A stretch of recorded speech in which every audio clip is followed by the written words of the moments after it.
Hello, I'm Ellen Feldman, and I'd like to tell you a little about my new novel, Paris Never Leaves You. Set in Paris under the German occupation when the City of Light went dark, and 10 years later in Manhattan, in the giddy optimism of the aftermath of the war. It's the story of Šarlotė Forė, a young widow struggling to survive and to raise her infant daughter on her own. The inspiration for Šarlotė came from women who were nothing like her.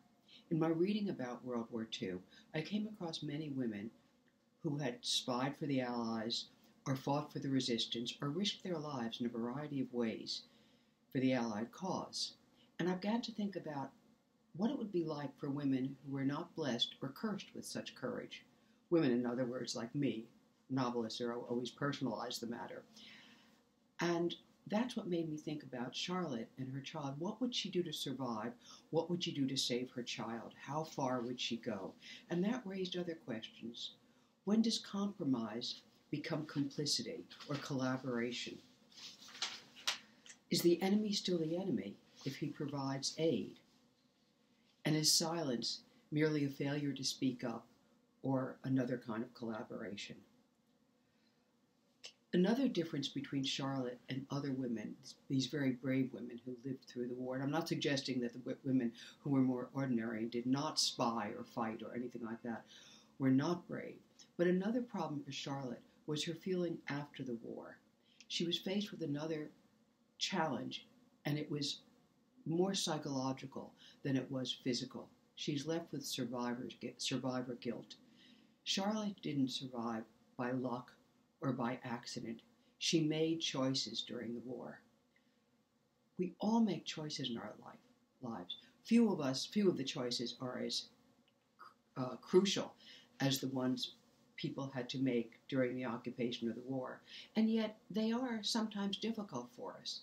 And the issue is, how do we learn to live with these choices after the war? How do we learn to live with our pasts? Do we deny them? Do we flaunt them? Do we become guilty about them? We all have to learn to live with our pasts, and that's one of the issues that really interested me in writing this book. This book is not a moral treatise by any means. I want the reader to have a good time. I want the reader to become lost in this world that I've tried to recreate. But I also want the reader to think about these choices. What would I do in the situation? What have I done in my life? Now that's the moral issue. Those are the moral issues of the book.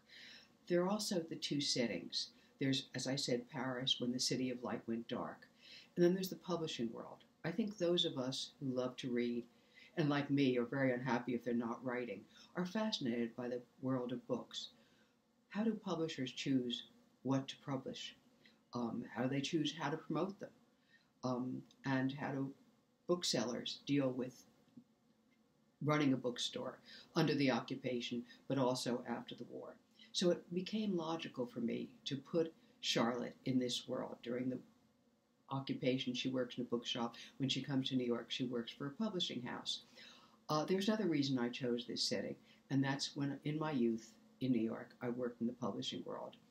And while the industry had changed a great deal since the fictional Šarlotė worked in it, it hadn't changed that much, and human nature never changes. So many of the events that Šarlotė has to deal with, or incidents, are things that happened while I worked in publishing. And certainly many of the minor characters in the book were inspired by people I worked with at that time. I had a wonderful time writing Paris Never Leaves You. I hope you'll have as much fun reading it. Thank you. Obrigado.